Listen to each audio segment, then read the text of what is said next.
তো বেকার ভাইয়েরা চিনতে পারছেন? এটা হচ্ছে বিষকচু।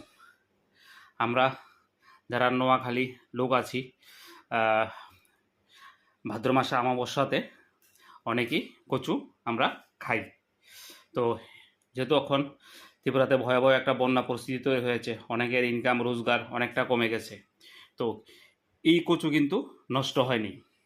তো এই কচুটা নিয়ে আপনারা এই ভাদ্র মাসে অমাবস্যাতে আপনারা বিজনেস করতে পারেন। কীরকম বিজনেস করতে পারেন?